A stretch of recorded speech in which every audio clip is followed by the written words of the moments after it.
What's up guys, and welcome back to another episode of the Bundesliga career mode. It's episode number 36. Loads to get through today on the back of our slip up to FC Cologne. 10 games to go in the Bundesliga. Incredibly tight title race as we aim to go top of the table for the first time this season, and both legs of our Champions League last 16 against Real Betis. And that is where we'll start our first leg away in Seville as we take on Betis, who we beat in the league phase, and I would say we are favourites to make the quarterfinals, but a first leg loss going back to Gladbach, and I'll certainly be feeling the pressure. Let's get a first leg win instead and a healthy lead going back to Germany. Come on, Mönchengladbach. I think we beat them 3-0 in Seville in the league phase. I know Stiller scored in his comeback to Seville, and every time he gets the ball, you still hear the whistles from the Spanish crowd. I love how when it's like an English crowd, you hear the boos, and then when it's a Spanish crowd, you hear the whistles. But no boos or whistles would put off Stiller tonight, and nothing could put off this man. You could chuck a pig's head at him like he's Luis Figo, and he'd still keep his composure. Kleindienst with the opener, dream start in Seville, Mönchengladbach lead early. I say you can hear it, obviously you can't in career mode, you just got to imagine it, you know. But it's annoying that you can't hear it, and why EA haven't implemented that sort of stuff in, because ultimately the teams do know when it's a former player, or I should say the game does know it's a former player, because sometimes you'll see like a graphic saying a familiar face, you know, as he's back at his old ground. So clearly they do know when it's a former player, and I'd like EA to have the intelligence to add in some boos and whistles in certain cases if it's justified. Not every player returns back and gets a hostile reception, but for some players they do, a lot of players do, and I think Stiller probably would as well, after leaving Betis after only 1 year to go and join us, as Kleindienst almost got our second goal. Excellent start tonight, exactly what we wanted. Didn't you want to come here and play for a draw?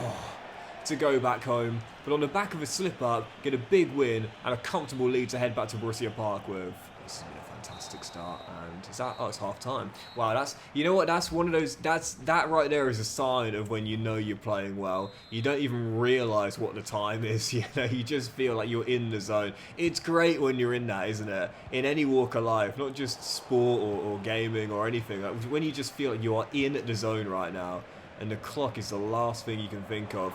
But unfortunately, as the break did start, oh no!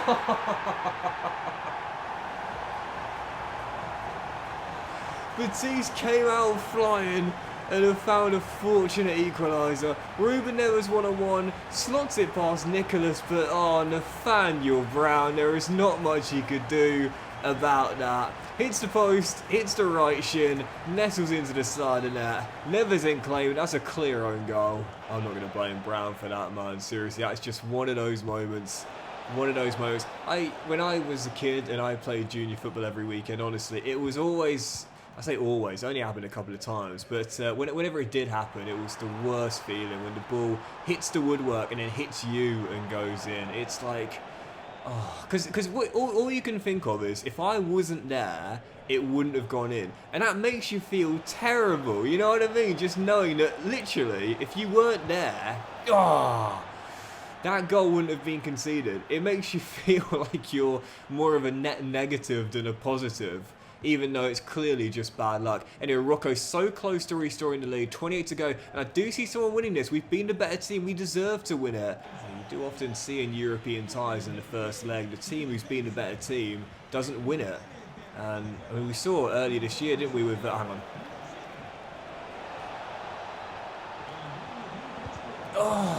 Took way too much. I didn't want to shoot on the right foot from the tight angle with PSG and Liverpool at the Parc des Princes.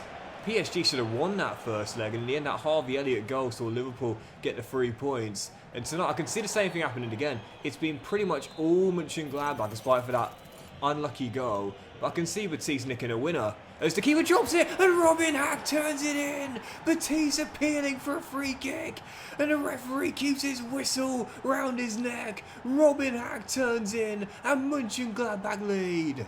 And that wasn't a foul either. That was definitely not a foul. Keeper just dropped it. Oh, come on! And that might prove to be a massive Massive goal as well, Justin off the bench gives us our third, and we would have been going back to Borussia Park with a first leg win anyway. Now we're going back with a 2-goal victory. That could prove absolutely massive heading into reverse fixture. A disappointing slip up at the Rhine Energy Stadion, but a brilliant response in Seville. We come to Real Betis and we take home a 2-goal lead heading into the second leg. I wouldn't say we've got one foot in the quarterfinals, but we've definitely got a couple of toes. Right, let's move straight to the following game as well. Stuttgart at home, back to matters in the Bundesliga. This has been a brilliant unbeaten run from Mönchengladbach. So I think it's 8 games in a row in all competitions without defeat. Let's go, keep it going here. Stuttgart at home, 10 games to play. It is so tight right now in the race for the title. A winning run between here and early May could prove to be the difference. Let's start with Stuttgart at home. I think we've got a 2-to-1 chance of winning a trophy of some kind this season, whether it's the Cup, the League, or the Champions League. But I think to win a treble, we've got about a 40-to-1 chance. I mean, because this thing, it's definitely doable. There's no doubt about it. If this man stays fit and in form, then we've definitely got a chance. But just get something. But before you run, learn to walk first, and before you walk, learn to crawl. We haven't even started crawling yet. So yeah, as much as I would love the idea of winning a treble, I think most importantly, just get anything in the cabinet, and then we can build on that. Unless Stuttgart can pull off a mad one in the final 10 games, because they're the team that are in 5th right now, we're not going to finish outside the top 4. So there's no doubt about it. We're a Champions League team now, and we're a Champions League team in our own merit as well. We deserve to be top 4 every year, and we should be from here on out every top year. But like we said a couple of episodes ago, at some point that's not going to be enough. And I think this season is the season where it's not enough just to finish top 4. We have to win something too. We used Arteta as the example in the last episode, and that to me is the best example too. Let's not forget how disjointed that Arsenal team looked when he took them over. You know, it was a far cry from the Arsenal team now, which every year you expect them to be there or thereabouts in the hunt for a title, a cup, and also now, as we saw last year, going far in the Champions League too. That is not the same Arsenal team he inherited, so give him the props for rebuilding the team the way he's done it. But on the same vein, you also have to accept that for the money they've spent, for the years they've spent, at some point you'll need to start winning. And that to me is going to be this next year. For Arsenal next year, I think for Arteta to stay in the job, I think to answer the critics, he's got to win something. Anything. Doesn't matter what it is. He's only won 1 FA Cup since being there, but that's either a League Cup, an FA Cup, the Champions League is the one that the Arsenal fans want more than anything, of course, or that Premier League. He's got to win one of those for this following season, I think. And that's the same with Mönchengladbach too. We've got to win something this year. Come on, still tied at 1-1. Castellanos finds Furic. And Undav never going to squeeze it through there. As we shall win possession back, half an hour to go. And as things stand, whilst our unbeaten run will continue, it's going to be back-to-back draws in the league. And this is not going to see us champions come the end of the season. I'd say realistically, this is the only season out of the 4 where I've genuinely believed we can win a championship. I won't have much belief in that if we fail to find a winner here. Great ball through. Kindness takes it in his stride and says with me up top, we'll always have a chance. Big Tim again. 2-1 Mönchengladbach. I think that was Merlin with the through ball as well. He's so good. I don't want him to go, man. Seriously, it really grinds my gears that when a player hands in a transfer request, that's it. It's game over.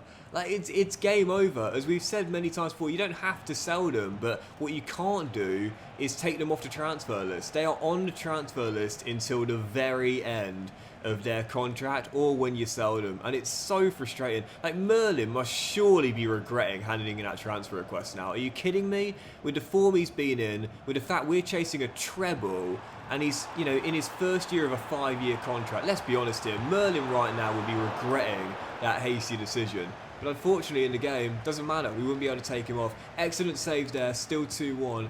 12 minutes to grind out a massive return to winning ways that could see us top. And grind it out we shall. Mönchengladbach back-to-back wins and back to winning ways in the league as well. Again, it is so close in the race for the title, man. That win against 5th place Stuttgart there basically confirms it. There's no way we'll drop out the Champions League places, but I'll say it once again, I'm feeling like Mikel Arteta. There was a stage in the save when top 4 was fantastic. Now it's a given and we've got to add silverware to it as well. And maybe it can be this, our following game, second leg of the Champions League last 16. Real Betis coming to Borussia Park. Going to rotate a few players into the game though, because we're taking a 2-goal lead heading back to Germany for this one here, so I feel very confident of making it through to the quarterfinals for the first time in the save. Betis at Borussia Park, where bar an absolute bottle, will be through to the quarterfinals. Mönchengladbach. Still going to play Kleindenz though. He is almost as much of a guarantee to start as Nicholas is, like genuinely. If I could only start one. Oh, what a save. I was about to say I probably would choose Tim, but actually, Nicholas making me think I haven't quite got a goalkeeper as good as him waiting in the wings. You know, 4 minutes in. Like I said, it's not a given we're going through tonight. It's only a 2-goal lead. Oh, dear. Not a 4 or 5 one, but I think if we can score an early goal, that'll definitely do it. These ties here, I always say, even if you've got a lead of 1, 2, sometimes even 3 goals, I still think get yourself an early goal. Don't sit back, don't invite pressure. Get an early goal and basically kill the tie as soon as you can in that second leg. Very close to the open, it's still 0-0. To me, I feel that's the problem. If you play too defensive, you invite pressure, and Nicholas again, brilliant save. That's what comes from sitting back. You know, inviting lots of chances, lots of shots on your goal, and at some point, you're going to get broken through. And when that happens, if you go from leading by 2-1 or 3-2, believe me, psychologically, you start thinking to yourself, how much time is left on that clock? And can we grind this out from a losing position? You don't want to be in that sort of situation, man. Instead, you want to build on the lead you've got and make sure it's basically all over. But do I deny, there's definitely a 5th goal in this tie. The question is, who's going to get it tonight? Giovanni Lo Celso trying to step inside. Wonderful reverse pass. That goal is coming. There it is. It was coming. And the ex-Red Devil forward, Obi, smacks it past Nicholas, and Batiste had it open. It was coming. It was going to happen at some point. And our 2-goal lead has narrowly been reduced to 1. I've still got a couple of stars on the bench if I need them, but I trust us to get a goal at some point, and I feel that's all we need tonight. Just a 1 more goal, and we'll be making it through. Second half's underway. We're still leading by 1, but I definitely see there being another goal tonight. If we get it, it's good night, Batiste. But if they get it, there's no doubt they'll flip this script and win it. I mean, this would be an absolutely epic bottle to go out from here, but there's definitely 1 more goal. I'd say this is next goal wins. Next goal wins. And most people would have thought at some point it will be him that gets it. Ruben Neves pushed to the floor after the ball hit the back of the net. Kleindenz levels up on the night. 2-goal lead restored. Put us in the quarters. Wonderfully done, wonderfully done. Ricardo Horta has just scored a sensational goal. And with 7 to play, it's not over yet. Well, no, it is over now. Yep, just held on to the ball for the final few minutes to avoid any kind of nerves, and that is us through. Our unbeaten run is over, but whilst we lose the battle, we do win the war. Mönchengladbach into the Champions League quarterfinals for the first time in the save. Let's see what we got in the last day.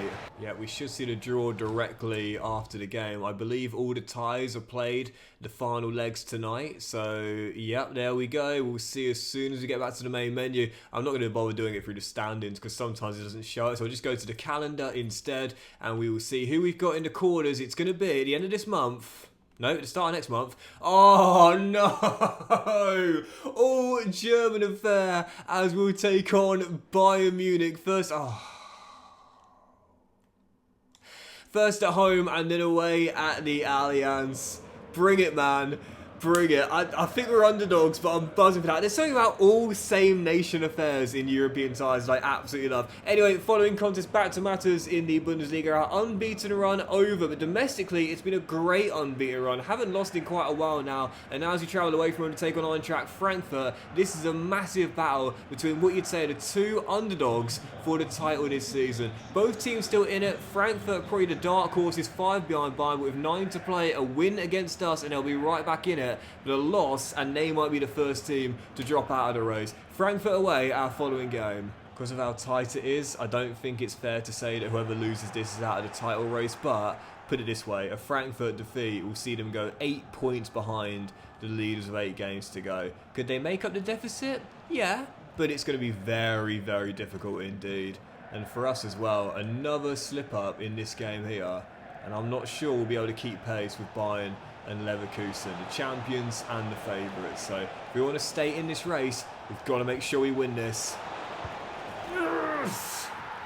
And when in doubt, look for Big Tim. Another for the number 11. Mönchengladbach in front early. Come on! So second half underway, and we're still leading by 1. And because of how poor our defence has been recently, no clean sheets in several games now, I think we'll need a second goal at the moment.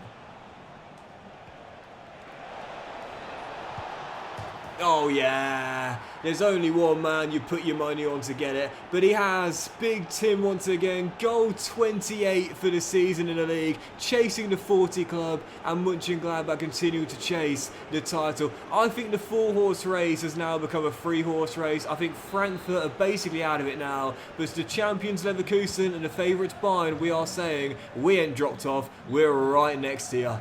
Big, big goal, and it should be a big, big win. Yep, let's do 2 more games because I want to squeeze in that DFB Pokal semi against Nuremberg, heading into this one on the back of the international break. Mainz coming to Borussia Park, right now in second place, 2 behind Bayern, 8 to play. If we win our remaining 8, I'll be champions. Easier said than done, but a big win here could potentially see us go top of the table for the first time all season long. Mainz at home, our penultimate game today. Come on, Mönchengladbach.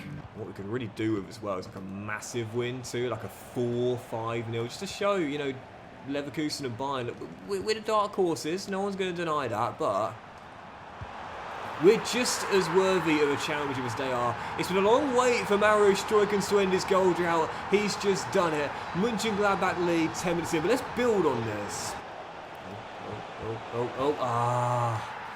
And Bolo with the finish, just didn't want to overcommit there and make the foul. But Briel and Bolo, former Mönchengladbach striker himself, of course, with the leveller. 1-1, clean sheet gone. Let's not drop the points too. There's Rocco, Fizin, Kleindens, Struikens. Oh, come on! Just one of those games where Mario turns into that prime Belgian version of Kaka. Brilliant run, brilliant finish, 2-1. He really is the most inconsistent player I've used in FC 25. There's times where I'm using him and I just feel like he's a superstar. And there's other times where I'm using him, and I hate to say it, but he reminds me of someone like, I don't even know, Anderson may be a good example. You know, flashes of brilliance on a young player, but other times, just not quite getting it done. And tonight, thankfully, it's the former. Oh, a hat-trick in 39 minutes. Anderson, to be fair, was a decent young player, but Mario could also be considered that. The only problem he's got in the save is consistency, but tonight he's been consistently brilliant. 2-goal cushion, 3-1 up, should be another big 3 points. Anderson is actually a brilliant example to compare Struikens to. You know, fantastic, phenomenal young player with bags of potential, but injuries and consistency issues meant he's not quite reached the top level. But thankfully for Mario, he's still got time on his side. I think Anderson retired at like 30, I think it was. Crazy young. But for Mario, oh, off the post. This is one of those games where he looks like the Belgian Kaka again. I just wish I could do it with him every game. He's so good on occasion. The only problem really is that consistency. Struikens!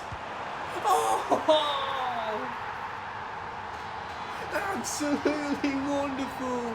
Mario Struikens! Why can't I do this with him every single game? He's going to be one of those what-ifs. Absolutely incredible goal. Flicks it over the defender on the half volley, bottom corner. He's got 4 tonight, and Mönchengladbach have 3 points. I think what's helped tonight as well has been playing him through the middle. All season long, I've mostly played him left wing to accommodate Merlin, and that's not been a bad decision because, you know, we've been sublime all year long, and Merlin's been a big reason as to why that's the case. But Struikens is so much better as a CAM, so much better. It's one of those where it's like, God, you know, he could play in so many different positions, but if you don't play him CAM, it's a bit of a waste. Whilst he's been great tonight, our defence has been anything other than that. Brian and Bolo's bagged a brace, but thankfully he's lost the individual battle between he and Mario. 6 goals tonight. There's only been 2 different goal scorers. Thankfully, it's not going to matter. I feel confident we'll see out the 3 points and a big victory as we stay in the hunt for the title and potentially the treble as well, because we'll end on this, our final game today, DFB Pokal semi-final at home to Nuremberg, the 2-Liga side coming to Borussia Park. This is the team I wanted with a golden chance to reach the final for the 2nd year in a row. Let's not bottle it and reach the DFB Pokal final with a big win here. Nuremberg at home, our final game today, as we aim to reach the cup semi-final for the 2nd time in 2 years. Nuremberg, one of the absolute best teams you can use for an RTG in Germany, by the way. They are a historic German club. They've won the Bundesliga more times than the vast majority of teams. But they've been outside the top league for a while now. They've got their real stadium in the game. It's a big stadium too. Again, so much history to the club. If you're looking for a return to glory, if you will, Nuremberg might be the best team you could use in German football. But tonight, as a 2-Liga side, we're looking to make sure we avoid the cup set and make that DFB Pokal final. Big favourites. Still got a strong lineup out there, but yeah, very confident. And for the most part, it should be one-way traffic. An early goal would have settled a lot of nerves. And Merlin provides it. Mönchengladbach in front, 12 minutes in, trying to set us on the way to our 2nd final in 2 years. And just look this up as well, it's actually 2nd most titles to only Bayern Munich in the Bundesliga. I thought Dortmund had more, but no, they've got more than Dortmund. So that just goes to show you how dominant they were in the 20th century. But tonight, there's only one man that's dominating, and it's this man. Merlin cooking, Mönchengladbach doubling, and that should see us through to the final. Already 18 minutes and I'm calling it. We're back to the DFB Pokal final. Careful. Nuremberg looking for a late chance here, and they've got one. 40 seconds to go, but thankfully I don't think there's going to be enough time. They've stopped us getting the clean sheet, and it means we've only had 1 in I think our last 8 games now, so really poor defensively, but thankfully those 2 early goals from Merlin are enough to see us through. Yep, that is that for the 2nd year in a row. Mönchengladbach are heading to Berlin for the cup final, where we'll take on either Stuttgart or Leipzig, and we'll see who we've got to end the episode off. Our treble dreams still very much alive. Yep, that'll do it for today's episode, guys. So big thank you for watching. Really hope you have enjoyed it. If you have, then please do drop a like. Myself to you all. Have a fantastic day. Who's it gonna be? It's Leipzig, and I'll see you for the next episode very soon, where we'll have both legs of our Champions League quarterfinal against Bayern Munich, and we'll take them on in the episode opener in the league, where we're top of the table, heading to the Allianz with a 3-horse race, and all teams only separated by a point. Whatever you do, do not miss the next episode. It is going to be the biggest of the save, as we'll aim to keep our treble hunt alive. Have a fantastic day, guys. Much love to you all, and I'll see you for the following episode of the Bundesliga career mode, biggest of the save, very soon.